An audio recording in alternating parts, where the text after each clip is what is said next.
हाँ, तो आपकी वर्ल्ड पॉलिटिक्स जो है उसका चैप्टर नंबर 5, ठीक है। विश्व राजनीति वर्ल्ड पॉलिटी वाले जो चैप्टर का नाम है साउथ एशिया, दक्षिण एशिया, इसका कैप्सूल है ये। एक ही कैप्सूल के अंदर पूरा चैप्टर, वैसे हर कैप्सूल एक ही चैप्टर, पूरा कंप्लीट चैप्टर एक कैप्सूल होगा। बड़े ध्यान से अगर मेरे साथ के साथ सुन लिया और समझ लिया तो आपके बोर्ड के एग्जाम में यहीं से पेपर बनेगा, ठीक है। बस कंडीशन एक ही है, ईमानदारी से इसमें एक लाइन भी स्किप नहीं करनी है। दूसरी बात ये कि बिल्कुल ब्लूप्रिंट के अकॉर्डिंग ही बनाए गए हैं। तीसरी बात कि आपको लाइव टेस्ट इसके साथ में देना है, तब जाके पूरी 100% तैयारी हो जाएगी, ठीक है। चैप्टर नंबर 5 है समकालीन विश्व राजनीति, कंटेम्प्रेरी वर्ल्ड पॉलिटिक्स, ये बुक है आपकी, इसका चैप्टर नंबर 5। जिसने अभी तक कुछ नहीं पढ़ा उनके लिए नुस्खा है, जिसने अभी तक कुछ भी नहीं पढ़ा ना उनके लिए ये नुस्खा है, रामबाण है, कह सकते हो आप, ठीक है। देखिए, और जिसने सब कुछ पढ़ लिया उनके लिए भी है, क्योंकि ये सब बहुत इंपॉर्टेंट चीज़ है। पहला क्वेश्चन जो इस चैप्टर का नाम है, जैसे अपन एशिया महाद्वीप में आते हैं, बस मेरे को ध्यान से समझते हुए चलना है ना। अपन एशिया कॉन्टिनेंट में आते हैं, लेकिन दक्षिण एशिया क्या है, ठीक है, साउथ एशिया क्या है। तो साउथ एशिया में ऐसा मान लीजिए वो कौन कौन सी कंट्री आती है जिनको अपन साउथ एशिया बोलते हैं। बेसिकली मेनली 7 कंट्री हैं बस, हालांकि और भी अपन यूज कर सकते हैं, लेकिन नहीं, 7 कंट्री मेन है जिनकी अपन इस चैप्टर में बात करने वाले हैं अकॉर्डिंग टू आपके सिलेबस। सामान्यतया भारत, बांग्लादेश, भूटान, नेपाल, पाकिस्तान, मालदीव और श्रीलंका को मिला के या इंगित करने वाले को दक्षिण भारत एशिया का जो है शब्द दिया गया है, ठीक है। यानी generally India, Bangladesh, Bhutan, Nepal, Pakistan, Sri Lanka and the Maldives are included in the geographical region in South Asia. बस 1 नंबर का क्वेश्चन तो यही तैयार हो गया। वैसे भी अगर 2 नंबर में आता है तो भी पूरा आंसर आपको लिखना है। फिर थोड़ा सा और लिखना है कि ये एशिया महाद्वीप के दक्षिण में स्थित है, तभी तो दक्षिण एशिया हो गया ये, ठीक है। इसके उत्तर में क्या है, हिमालय पर्वत है, दक्षिण में हिंद महासागर है, पूर्व में बंगाल की खाड़ी है, पश्चिम में अरब सागर है।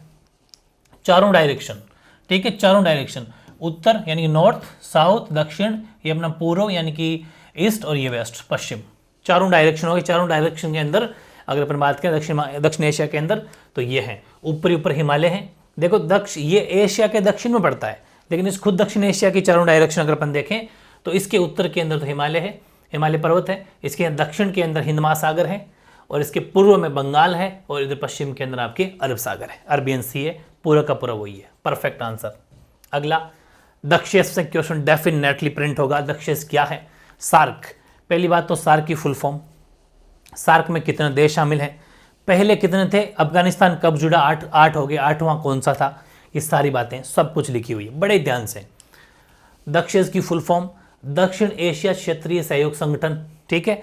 इंग्लिश में भी south Asian association for regional cooperation. Hindi medium वाले भी ये इस तरह की राइमिंग जो लिखी हुई ना, ये वाली साउथ एशियन, ये इंग्लिश में भी याद कर लेना जरूरी होता है कभी कभी, ठीक है। दूसरी बात, ये दक्षिण एशिया के 8 देशों, कौन कौन से, बिल्कुल रटने पड़ेंगे, याद करने 8 के 8 देश, भारत, पाकिस्तान, बांग्लादेश, नेपाल, भूटान, मालदीव, श्रीलंका, अफगानिस्तान, ठीक है। ये अफगानिस्तान तो हालांकि 8वां था, पहले 7 ही थे, 1 2 3 4 5 6 7 और अफगानिस्तान 8वां, ठीक है, का एक क्षेत्रीय संगठन है जिसकी स्थापना कब हुई, स्थापना इन देशों में आपसी सहयोग बढ़ाने के उद्देश्य से की है। सार्क की स्थापना दिसंबर 1985 के अंदर, दिसंबर 1985 में की गई, ठीक। और सार्क की स्थापना में बांग्लादेश के तत्कालीन राष्ट्रपति जो थे जियाउर रहमान, ठीक है, जियाउर रहमान की महत्वपूर्ण भूमिका रही है। प्रारंभ में सार्क में 7 ही देश थे, लेकिन 2007 में अफगानिस्तान भी सार्क का 8वां देश सदस्य, 8वां मेंबर बन गया। सार्क का स्थायी मुख्यालय कहाँ पर है, मुख्यालय हेडक्वार्टर वो है काठमांडू, नेपाल में है। और दक्षिण एशियाई देशों द्वारा बहुस्तरीय साधनों से आपस में सहयोग करने की दिशा में उठाया गया सबसे बड़ा कदम है। बस परफेक्ट आंसर बन गया। दक्षेस के बारे में जब भी लिखना हो तो एक लघुतरात्मक प्रश्न, यानी कि आपका शॉर्ट आंसर बिल्कुल प्रॉपर तरीके से तैयार है। क्या क्या ध्यान रखना, इंग्लिश मीडियम देख लो कि सबसे पहले इसकी फुल फॉर्म देखिए अपन ने, फिर इसके बाद में कौन कौन से देश, 8 देश शामिल अपन देख लिए, 8वां अफगानिस्तान कब बना, और बांग्लादेश के उनके जो तत्कालीन राष्ट्रपति थे बांग्लादेश के जियाउर रहमान, उनका भी अच्छा इंपॉर्टेंस है, उनके बारे में जान लिया, और हेडक्वार्टर कहाँ पर है, सब बातें जान ली, ठीक है, मुख्यालय वगैरह सब कुछ बिल्कुल डिट्टो वो है जो अपन ने देख ली। फिर दक्षिण एशिया की शांति व सहयोग में सार्क का क्या योगदान है, जो हमारा साउथ एशिया है, अपन पढ़ क्या रहे, इस पूरे चैप्टर में अपन किसकी बातें करेंगे, साउथ एशिया की, दक्षिण एशिया की। तो दक्षिण एशिया के अंदर इस मेनली इस सार्क का क्या योगदान है। देखो इंग्लिश मीडियम वाले और हिंदी मीडियम वाले भी सार्क का मतलब दक्षेस ही हो, सार्क लिखा हुआ है चाहे दक्षेस लिखा हुआ, बात एक ही है, समझ गए ना। हाँ, तो देखो क्या बातें पढ़ी अपन ने, सार्क दक्षिण को पढ़ लिया। अब दक्षिण का क्या योगदान है, क्या इंपॉर्टेंस है वो देखो हमारे दक्षिण एशिया में, साउथ एशिया में। तो सार्क ने अपने 8 सदस्य देशों को एक दूसरे के नज़दीक लाने का कार्य किया है, जिससे उसमें दिखाई देने वाला तनाव कम हुआ है। दक्षिण के सहयोग से भारत और पाकिस्तान के मध्य तनाव में भी थोड़ी कमी आई है। दोनों देश युद्ध के जोखिम कम करने के लिए हमेशा विश्वास बहाली के उपाय करने पर सहमत भी हो गए हैं। दक्षिण के कारण इस क्षेत्र के देशों में थोड़े थोड़े अंतराल पर आपसी बैठक मीटिंग्स भी होती रहती है, जिससे उनके छोटे मोटे जो मतभेद होते हैं, बीच में डिस्प्यूट होते हैं, उनका समाधान आसानी से हो जाता है और इन देशों में थोड़ा अपनापन भी विकसित हुआ है। मतलब कि SAARC has brought all its 8 member countries closer, thus reducing mutual tensions, ठीक है। और SAARC has reduce tension between India and Pakistan and both countries have agreed to work on confidence building measures and find ways of avoid war. लड़ाई झगड़े को टाल के अगर बैठ के बात सुलझा ले, उस पर सहमति बनी है। SAARC facilitates regular meetings between countries of South Asia with allows them to resolve minor disputes among them. छोटे मोटे कोई भी मतभेद आपस में बैठ के सुलझा लिए जाते हैं, ठीक है।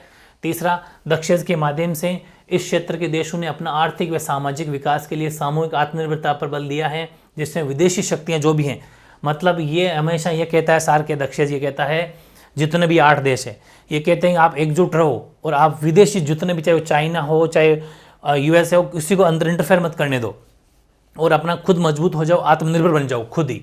हम अपना माल यहीं पर बेचो, यहीं पर प्रोडक्ट प्रोड्यूस करो और ज़्यादा बढ़िया रहेगा कि आप बाहरी शक्तियों को यहाँ आने ना दो। तभी तो लिखा हुआ है ना देखो कि जिससे विदेशी शक्तियों का इस क्षेत्र में प्रभाव कम हुआ है, ठीक है। कोई विदेशी शक्ति इंटरफेयर नहीं करेगी और ये देश अब अपने को अधिक स्वतंत्र महसूस करने लगे हैं। ये फायदा सार्क की वजह से हुआ है। और दक्षिण ने संरक्षित अन्न भंडार की स्थापना की है, जो क्षेत्र के देशों आत्मनिर्भरता की, बिल्कुल सही बात है, प्रबल होने में सूचक है। भाई कभी भी अकाल पड़ गया, किसी भी देश में अकाल पड़ गया, तो दक्षिण ने क्या करा, 8 देश मिलके एक अन्न भंडार की स्थापना कर ली, स्टोर कर लिया काफ़ी सारा अन्न की। कभी भी किसी भी देश में अकाल पड़ गया, कोई ऐसी अनहोनी हो गई, अगर अनाज की कमी पड़ गई तो अवेलेबल करा देंगे फ्री ऑफ कॉस्ट, ठीक है। ये एक दूसरे को मिलजुल के काम इस तरह से किया जाता है। तो ये दक्षिण के 4 बेनिफिट आप दिखा देना कि SAARC established a secure food stock which indicates the strengthening of the feeling of self reliance among these countries, ठीक है। और थर्ड पार्टी आपने SAARC emphasise collective self dependence for socio economic development in each member country. This has reduced external influence of foreign powers, यानी जो विदेशी powers के छुटकारा मिल जाएगा in the region of has made of countries feel more independent. अब वो स्वतंत्र महसूस भी कर रही है सार्क की वजह से। तो देखो फिर समझ लो, दक्षिण के बारे में अगर एग्जाम में लिखना हो तो यह आंसर प्रॉपर होगा आपका। और दक्षिण के क्या क्या योगदान है इस दक्षिण एशिया में, तो ये सार्क बोल दो चाहे दक्षिण बोल दो, उसके 4 योगदान अपने लिखे। और अगला क्वेश्चन है वो है दक्षिण की कुछ लिमिटेशंस भी है, कुछ कमियां बोल दो चाहे कुछ सीमाएं भी है। 3 या 2 सीमाएं मैंने लिखी है प्रॉपर, जितनी एनसीईआरटी बुक में थी उससे बाहर नहीं चलेंगे। पहली, दक्षिण एशिया के देशों के बीच आपसी विवाद तथा समस्याओं ने विशेष स्थान लिया हुआ है। आपस में विवाद तो हर जगह होते हैं, जैसे कि भारत पाकिस्तान के बीच में डिस्प्यूट है, जबकि भारत पाकिस्तान दोनों दक्षिण के सदस्य हैं। भारत बांग्लादेश के भी छुटपुट घटनाएं होती रहती है, क्योंकि जो बांग्लादेशी लोग हैं, जो मतलब कभी भी जो आपने देखा होगा, अपने जब 1971 में जब बांग्लादेश का अलग हुआ था पाकिस्तान से, उस टाइम से भी थोड़े आ गए थे उधर से, बांग्लादेशी भारत में आ जाते हैं, भारत रोजना मना करता है फिर भी वो आ जाते हैं, तो वो थोड़ा घुसपैठ कर जाते हैं। तो इस वजह से आपस में थोड़े थोड़े डिस्प्यूट चलते हैं, तो ये बड़ा कारण है। कुछ देशों का मानना है कि साप्टा का, अभी साप्टा पढ़ेंगे आगे, अभी सिर्फ इतना समझ लो, साप्टा का सारा लेकर भारत उनके बाजार में सेंध मारना चाहता है। कुछ देश ऐसा मान, क्योंकि इन सब देशों में भारत पावरफुल है, सार्क जितने भी है दक्षिण, उसमें सबसे पावरफुल कौन है, इंडिया है, 8 में 8। तो ये कुछ देश छोटे वाले मानते हैं कि साप्टा का सारा लेके भारत है ना, वो जो भारत है उनके बाजार में सेंध मारना चाहता है। बाजार में सेंध का मतलब है अपना माल बेचना चाहता है वहाँ पर, और उनके समाज और राजनीति को प्रभावित करना चाहता है। एक तो ये कमी है इसकी। दूसरे, दक्षिण में शामिल देशों की समस्याओं के कारण चीन और संयुक्त राज्य अमेरिका एशिया की राजनीति में महत्वपूर्ण भूमिका निभा रहे, बिल्कुल निभा रहे। देखो पाकिस्तान का भरपूर साथ दे रहा है चाइना, और नेपाल का भी साथ दे रहा है, और इधर यूएसए से भी हेल्प मिल जाती है पाकिस्तान को। तो ये आपस में जो है ना, ये कारण हो गया कि भारत से कुछ लोग भारत को अलग नज़र से देखने की वजह से बाहरी विदेशी शक्तियाँ पर आके घुस गई है। ये भी 2 कमियाँ हैं, ठीक है। तीसरी, 2 ही कमियाँ, सॉरी 2 लिमिटेशन ही अपने ना, यानी mutual dispute and issues have assumed a special place among South Asian countries. Some countries believe that India aims to intrude into their domestic market using SAFTA and then influence their society or politics, or it is due to because of disputes among SAARC countries that China and USA find interference in the political economic sphere of South Asia। ये सब कारण है। बहुत बड़ा chapter है, लेकिन selected 8-10 question मुश्किल से, बस इतना सा पढ़ना, बाहर कुछ नहीं जाएगा, ईमानदारी से पढ़ लेना, ठीक है। सार्क की स्थापना के क्या उद्देश्य है, बस अब जाके सार्क कंप्लीट हो गया। देखो पहला क्वेश्चन देखा आपने कि ये जो है सार्क या दक्षेज है क्या, एक इसके योगदान क्या है, दो तीसरा इसकी कमियां, और चौथा है इसकी स्थापना के क्या ऑब्जेक्टिव्स हैं, क्या उद्देश्य हैं। पहला, दक्षिण एशिया के लोगों के कल्याण करने की कामना तथा उनके जीवन स्तर को सुधारना, पहली ऑब्जेक्टिव। दूसरा, दक्षिण एशिया क्षेत्र में आर्थिक विकास, सामाजिक प्रगति, सांस्कृतिक उन्नति को प्राप्त करना तथा क्षेत्र में सभी व्यक्तियों के लिए प्रतिष्ठा के अवसर। ये सब ईजी है, बहुत ईजी है। अपने ये तो सोचते हैं कोई भी हमारा कोई भला करता है तो क्या चाहता होगा, ये सब चाहता है। तीसरा, दक्षिण एशिया के देशों में सामूहिक आत्मविश्वास, आत्मनिर्भरता पैदा करना और उन सबको बढ़ावा देना, ठीक है।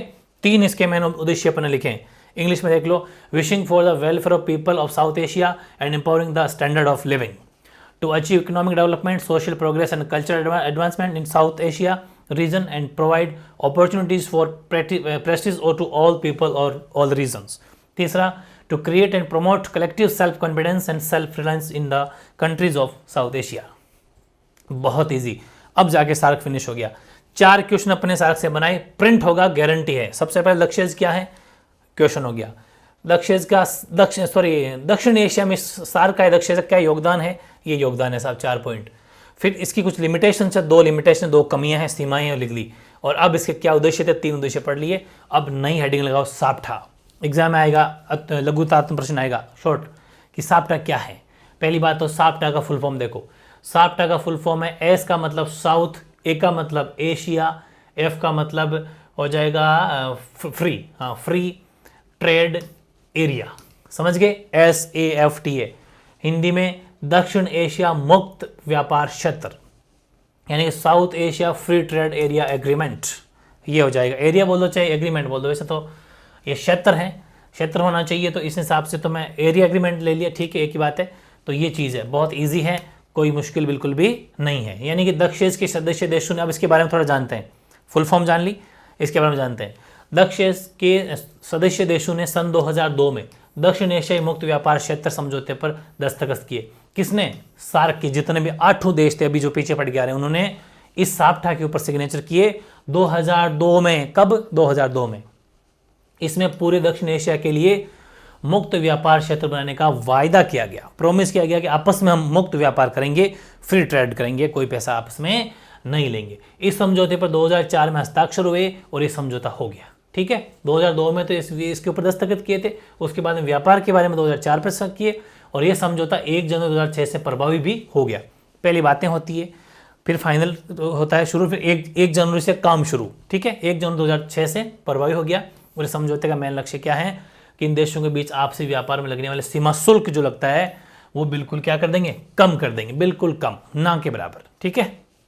SAARC member countries promise to sign the South Asian free trade area agreement in 2002 में एग्रीमेंट हुआ, और प्रॉमिस किया गया create free trade zone for whole of South Asia, ठीक है, फ्री। और the agreement was sign 2004 and become the effective from 1 January 2006।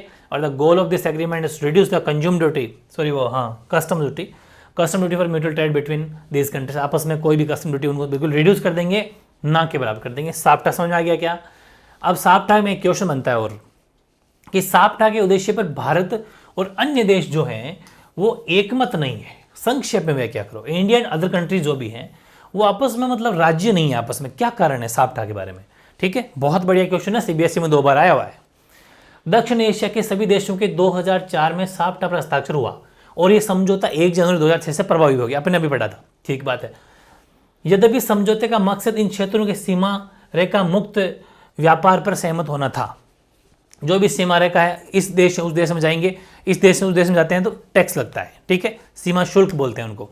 लेकिन इनका मतलब था कि आपस में हम नाक के बराबर लेंगे या फिर लेंगे ही नहीं, सीमा शुल्क फ्री कर देंगे, ये इनका मकसद था, ठीक है।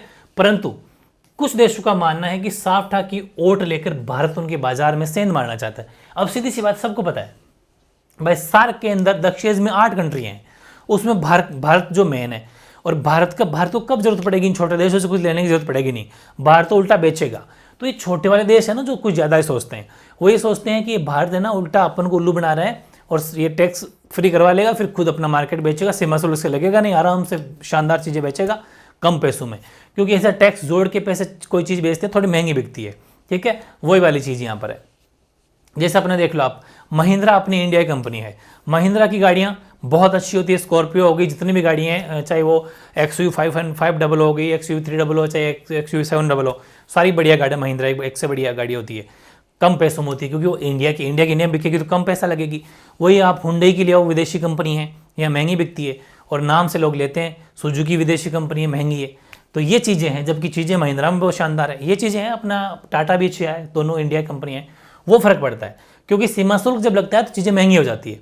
विदेशी इंडिया के अंदर बेचेंगे तो पैसा हम डबल लेते हैं, उनसे टैक्स लेते हैं, तो ये चीज़ हो गया। तो लोगों ने सोचा कि भारत अपने मार्केट में सेंध मारना चाहता है और व्यवसायिक उद्यम तथा व्यवसायिक मौजूदगी के जरिए उनके समाज और राजनीति पर असर डालना चाहता है, जबकि भारत सोचता है कि साफ्टा के जरिए इस क्षेत्र में हर देश का फायदा होगा और क्षेत्र में मुक्त व्यापार बढ़ने से राजनीतिक मसलों पर सहयोग बेहतर होंगे। भाई आपस में कुछ चीज़ें बेचेंगे, करेंगे, थोड़ा प्यार प्रेम बढ़ेगा, अच्छी बात। ये भारत में कुछ लोगों का मानना है कि भारत को साफ्टा पर ज़्यादा ध्यान नहीं देना चाहिए, क्योंकि भारत भूटान, नेपाल और श्रीलंका से पहले द्विपक्षीय समझौता कर चुका है, तो कोई इनमें कोई फर्क पड़ता नहीं है, क्योंकि अपन इन देशों से पहले, नेपाल, भूटान, श्रीलंका से पहले अपना द्विपक्षीय समझौता है, हमारे ऑटोमेटिक ही उनसे जो एग्रीमेंट हो रखे हैं, अपन व्यापार करते हैं, तो कोई फर्क नहीं पड़ता अगर एक दो ना भी होंगे। तो पाकिस्तान से वैसे भी क्या करना है, बांग्लादेश से वैसे भी क्या करना है, चीज़ें हो जाती है। ठीक है, तो ये हैं वेरी इंपॉर्टेंट क्वेश्चन। ऐसे क्वेश्चन आते हैं कि साफ्टा को लेकर भारत और अन्य देशों के बीच में आपसी प्रेम क्यों नहीं है, इनके दोनों का एक राय क्यों नहीं है, तो ये आपका प्रॉपर आंसर हो जाएगा, प्रॉपर आंसर लिख देना। अगला पाकिस्तान को लेकर है। पाकिस्तान आपने देखा होगा चलते ही तख्ता पलट हो जाता है, सरकारें गिर जाती है, नए प्रधानमंत्री आ जाते हैं। पाकिस्तान में बेसिकली क्या है कि पाकिस्तान में लोकतंत्र के स्थायी न बन पाने के कारण क्या क्या है वो देखते हैं अपन। फैक्ट इंपॉर्टेंट क्वेश्चन है, factor responsible for democratic system not being establish continuously in Pakistan. क्या कारण है कि 5 साल तक सरकार चलती नहीं है, 4 साल तक सरकार चलती नहीं, 2 साल में पलट जाती है, कभी 1 साल में, क्या कारण है? एक तो है सेना का बाहुल्य, मिलिट्री डोमिनेंस है, वहाँ पर सेना की पावर चलती है, हमेशा तख्ता पलट सेना ही करती है। ठीक है, तो पाकिस्तान में सदैव सेना का प्रभुत्व रहा, वहाँ जितने भी शासक हुए सभी ने लोकतंत्र के नाम पर सेना के माध्यम से शासन की बागडोर संभाली, और जनता भी सैनिक शासन पर राजी थी, इसलिए थी क्योंकि वे सोचते थे कि इससे देश की सुरक्षा खतरे में नहीं पड़ेगी, आर्मी जब देश चलाएगी तो ये सब है ना। पाकिस्तान की भारत के साथ तनातनी रहती है, इस कारण भी सेना समर्थन मजबूत होता है, क्योंकि पाकिस्तान से तनातनी है तो सैनिक कहेंगे हम अगर आ गए तो भारत को देख लेना, कश्मीर पूरा हम ले लेंगे, ऐसे वैसे वादे करते हैं, तो फिर जनता वोट करती है, क्योंकि भारत से तनातनी है उसकी। तो पहला मिलिट्री डोमिनेंस है, Pakistan has always been dominated by the army, all the rulers they took over the reins of governance through the army in the name of democracy, or people also support military rule because they think that the security of country will not be endangered by it, और पाकिस्तान के जो है with India के साथ में relation अच्छे भी नहीं है, तो this is also reason why army supporters are collectively strong, इसलिए वो जो आर्मी है वो थोड़ी स्ट्रॉन्ग भी है, सामूहिक मजबूत है। दूसरा कारण है लोकतंत्र के लिए विशेष अंतर्राष्ट्रीय समर्थन का भी अभाव है, lack of special international support of democracy. 3 major कारण है पाकिस्तान में। तीसरा है धर्मगुरु विजन का प्रभाव, influence of religious leaders and elites, जो पैसे वाले लोग होते हैं वो, प्लस धर्मगुरु। इन 3 बातों की वजह से पाकिस्तान में सरकार टिक नहीं पाती, लोकतंत्र स्थायित्व नहीं है लोकतंत्र का। पहला सेना बाहुल्य, मिलिट्री डोमिनेंस। दूसरा लोकतंत्र के लिए विशेष अंतर्राष्ट्रीय समर्थन का अभाव है, लोकतंत्र के लिए विशेष अंतर्राष्ट्रीय समर्थन मिलना चाहिए, वो नहीं है पाकिस्तान को, lack of special international support of democracy. और तीसरा है धर्मगुरु विजन का प्रभाव, influence of religious leaders and elites. 3 main कारण है। ठीक है, तो देखो कि पाकिस्तान में लोकतंत्री शासन चले इसके लिए कोई विशेष अंतर्राष्ट्रीय समर्थन नहीं मिलता। संयुक्त राज्य अमेरिका और अन्य पश्चिमी देशों ने अपने अपने स्वार्थों से पिछले वर्षों में सैनिक शासन को बढ़ावा दिया, इस तरह से सेना को अपना प्रभुत्व कायम करने के लिए बढ़ावा मिलता गया। अमेरिका हालांकि पाकिस्तान की थोड़ी हामियां करता है, वो भी कब, जब आर्मी को, मिलिट्री को, और मिलिट्री को करेगा तो उल्टा फिर मिलिट्री वहाँ पर बढ़ जाएगी, इसलिए वहाँ पर चलते तख्ता पलट होता है। जब सैनिक, देखो सैनिक सबसे ऊपर होते हैं, लेकिन सैनिक को राज नहीं करने देना चाहिए, क्योंकि सैनिक सिस्टम जहाँ आ जाता है फिर आपस में सैनिक लड़ लेंगे, क्योंकि सैनिकों के अंदर पॉलिटिक्स नहीं आनी चाहिए, वो बिल्कुल सेपरेट होने चाहिए, जो पाकिस्तान के साथ हो रहा है। मिलिट्री खुद राजनीति में आ गई तो फिर तो राजनीति पूरे देश में ही होनी है, ये सिस्टम है। और पाकिस्तान समाज में भूस्वामी जो पैसे वाले वो मतलब जिसको अपन जमींदार बोल सकते हैं, और धर्मगुरु जो ये मुल्ले मौलवी जो होते हैं ये इनका काफ़ी प्रभुत्व रहता है। वे लोग भी सेना के शासन को उचित मानते हैं, वे भी कहते हैं नहीं मिलिट्री होनी चाहिए। भड़काऊ भाषण होते हैं, ये सब बातें अपने धर्मों के बारे में सब जगह होती है, वो सिस्टम है। जो 3 मेन कारण पाकिस्तान में, ये भी इंपॉर्टेंट है। फिर नेक्स्ट है श्रीलंका। श्रीलंका में जातीय संघर्ष है, आपको बताइए, बहुत इंपॉर्टेंट क्वेश्चन है ये भी। सिलेक्टेड लिया मैंने, बहुत बड़ा चैप्टर है वैसे तो, लेकिन ये क्वेश्चन पढ़ लेना बस। Whose role and important in Sri Lanka ethnic conflict, कौन कौन से कॉन्फ्लिक्ट है श्रीलंका के अंदर। देखो श्रीलंका के जातीय संघर्ष में सिंहली, अपने क्लास 9th में पढ़ा होगा आपने, 10th में पढ़ा होगा, सॉरी 10th में सिंहली, श्रीलंका में सिंहली समाज के बारे में बहुत अच्छे से पढ़ा होगा। वही है कि श्रीलंका में हमेशा जातीय संघर्ष में सिंहली है ना, वो बहुसंख्यक है, बहुसंख्यकवाद, और तमिल है वो तो आतंकवाद, दोनों की ही मनुष्य भूमिका रही है, सॉरी मुख्य भूमिका रही है। श्रीलंका में मुख्य रूप से सिंहली समुदाय अधिकता है, और जो भारत को छोड़कर श्रीलंका बसे तमिलों के खिलाफ है वो, ठीक है, जो भारत छोड़ के श्रीलंका में जाके बसे ना वो है सिंहली समुदाय, वो जो है वो तमिलों के खिलाफ, वो जो खिलाफ है। और दूसरी बात, सिंहली राष्ट्रवादियों का मानना है कि श्रीलंका में तमिलों के साथ कोई रियासत नहीं बरती जा, कोई रियायत नहीं दी जाती, उनको कोई रियायत का मतलब कोई छूट नहीं दी जानी चाहिए, क्योंकि श्रीलंका के केवल सिंहली समुदाय का है, उनका ये मानना है। और तमिलों है जो तमिल के प्रति अपेक्षा भरे बर्ताव से एक उग्र तमिल राष्ट्रवाद की आवाज़ बुलंद हुई, और सन 1983 के पश्चात उग्र तमिल संगठन लिबरेशन टाइगर्स ऑफ तमिल इलम लिट्टे, हालांकि कभी जब चैप्टर पढ़ाऊंगा तो लिट्टे के बारे में बहुत अच्छे से बताऊंगा, अभी से इतना सा याद रखना कि जो लिट्टे है, इसकी पहली बात तो full form liberation tigers of Tamil इलम, श्रीलंका की सेना के साथ सशस्त्र संघर्ष कर रहा है। इसने तमिल इलम नाम की एक पार्टी बनाई है, श्रीलंका के तमिलों के लिए अलग से राष्ट्र की मांग रखती है ये पार्टी, और धीरे धीरे श्रीलंका में जातीय संघर्ष तेज होने लगा और विस्फोट एवं हत्याएं होने लगी। सन 1987 में भारत ने भी श्रीलंका की भाई शांति बने रही, इसलिए अपने यहाँ से सेना भेजी थी, मिलिट्री भेजी 1987 में, शांति सेना भेजी थी, जिसने श्रीलंका की जनता ने पसंद ही नहीं किया, नहीं हमें ज़रूरत नहीं है किसी की, पसंद नहीं किया, तो भारत ने कहा ठीक है भाई कुएं में पड़ो। तो हमने फलस्वरूप सन 1989 में भारत ने अपनी सेना वापस बुला ली, और भारत व श्रीलंका ने इस जातीय संघर्ष की समाप्ति के लिए भरपूर प्रयास किए, लेकिन सफलता नहीं मिली। सन 2009 में लिट्टे के जो प्रमुख था, कि लिट्टे एक ऐसा मान लो संगठन है, ऑर्गेनाइजेशन है, उसका जो प्रमुख था प्रभाकरण, उसको सैनिक कार्रवाई में मार दिया गया, ठीक है, उसका एनकाउंटर कर दिया। तब जाके जब लिट्टे किसी भी पार्टी का मेन खत्म हो जाता है, पूरी पार्टी खत्म, वैसे ही लिट्टे को खत्म करते ही लिट्टे खत्म, और इसके पश्चात लिट्टे के खात्मे के साथ ही सशस्त्र संघर्ष भी खत्म हो गया, और अब श्रीलंका की कंडीशन ठीक है, शांति है थोड़ी। ये श्रीलंका के अंदर जातीय संघर्ष है, मोटा मोटी इतना सा पढ़ना है। सिंहली और तमिलों के बीच में संघर्ष चलता है। लिट्टे नाम की एक संस्था है जिसने तमिल इलम नाम की एक पार्टी बनाई है, वो भी खूब संघर्ष कर रही है, और वो हमेशा भड़काऊ भाषण वगैरह करती है, इसलिए दोनों के बीच में तनातनी रहती है। भारत ने भी सेना भेजी थी 1987 में, हाँ 1987 में, लेकिन श्रीलंका की जनता को पसंद नहीं आई, तो 1989 में से भारत की जनता सेना को वापस बुला लिया भारत के लोगों ने कि वापस आ जाओ अपने, हमारी सरकार ने वापस बुला ली सेना को। और हालांकि फिर भी भारत ने हमेशा श्रीलंका का सपोर्ट किया है कि शांति बनी रहे, लेकिन फाइनली जो लिट्टे के जो प्रमुख था प्रभाकरण, उसको सैनिक कार्रवाई में यानी मिलिट्री एक्टिविटी के उसको मार दिया गया। तब जाके लिट्टे का जब मामला खत्म हुआ तो वहाँ पर शांति बन गई और अब मामला शांत है, बस ये याद रखना, ठीक है। हिंदी और इंग्लिश दोनों मीडियम में आंसर मैंने लिख दिया है। दक्षिण एशिया में द्विपक्षीय संबंधों को बाहरी शक्तियां कैसे प्रभावित करती हैं? दक्षिण एशिया में द्विपक्षीय जो भी संबंध, बाहरी शक्तियां कौन कौन सी, जैसे कि यूएसए हैं, चाइना है, ये सब बहुत ही बढ़िया क्वेश्चन है। How are the external powers influencing bilateral relation in South Asia? कोई भी क्षेत्र अपने को गैर इलाही ताकतों से अलग रखने की कितनी भी कोशिश क्यों न करें, उससे बाहरी ताकतों और घटनाओं का असर पड़ता ही है। चीन और संयुक्त राज्य अमेरिका दक्षिण एशिया की राजनीति में अहम भूमिका निभाते हैं। भारत और चीन के संबंधों में पहले से निकटता आई है, परंतु चीन के संबंध पाकिस्तान से भी है, ये बड़ा प्रॉब्लम। और हम और हमारे दुश्मन से किसी की दोस्ती और वही उससे हमारी दोस्ती पॉसिबल नहीं है। इस कारण भारत चीन संबंधों में इतनी निकटता नहीं आ पाई, और ये एक बड़ी कठिनाई के रूप में है आज भी। शीत युद्ध के बाद दक्षिण एशिया में अमेरिकी प्रभाव तेजी से बढ़ा है। अमेरिका ने शीत युद्ध यानी मतलब कोल्ड वार, देखो इंग्लिश मीडियम वाले भी हिंदी में पढ़ लो, स्टोरी याद करनी है, लिख तो आप लोग आराम से। कोल्ड वॉर के बाद में भारत और पाकिस्तान दोनों ने अपने संबंध बेहतर किए हैं। दोनों ने आर्थिक इकोनॉमिक रिफॉर्म्स भी किए हैं, आर्थिक सुधार भी किए हैं, उदार नीतियां अपनाई है, मतलब एक दूसरे की अच्छी पॉलिसी बने वो सब की है। इससे दक्षिण एशिया में अमेरिकी भागीदारी ज़्यादा गहरी हुई है। अमेरिका में दक्षिण एशियाई मूल के लोगों की संख्या अच्छी खासी है। फिर इस क्षेत्र की सुरक्षा और शांति के भविष्य से अमेरिका के हित भी तो बंधे हुए हैं। ये कुछ कारण हैं कि दक्षिण एशिया के अंदर बाहर की शक्तियां तो मेनली चाइना है और यूएस है, इनका इंटरफेरेंस बड़ा है। कोई भी देश कोई से भी देश हो, चाहे विदेशी शक्तियों के प्रभाव से रह भी नहीं सकता, क्योंकि कुछ चीज़ें हैं जो हमें लेनी पड़ती है, कुछ देनी पड़ती है, इसलिए आपस में एक्सपोर्ट इंपोर्ट काम चलता है। फिर दोस्ती हो जाती है और पास में आ जाते हैं। वो पैसे वाले पावरफुल कंट्री है, कुछ चीज़ें भी खरीद लेते हैं, कुछ ज़मीन खरीद लेते हैं, ये सब होता रहता है। तो मेनली चाइना के रिलेशन भारत से भी है, तो पाकिस्तान से भी है, इस वजह से थोड़ा भारत चाइना के बीच में थोड़ा तनातन रहती है। यूएसए के भी संबंध सबसे हैं, लेकिन हालांकि चाइना से कुछ हम अच्छी नीतियाँ, दोनों देशों से अच्छी नीतियाँ, उदार नीतियाँ बनाते हैं, ये सब बातें, ठीक है।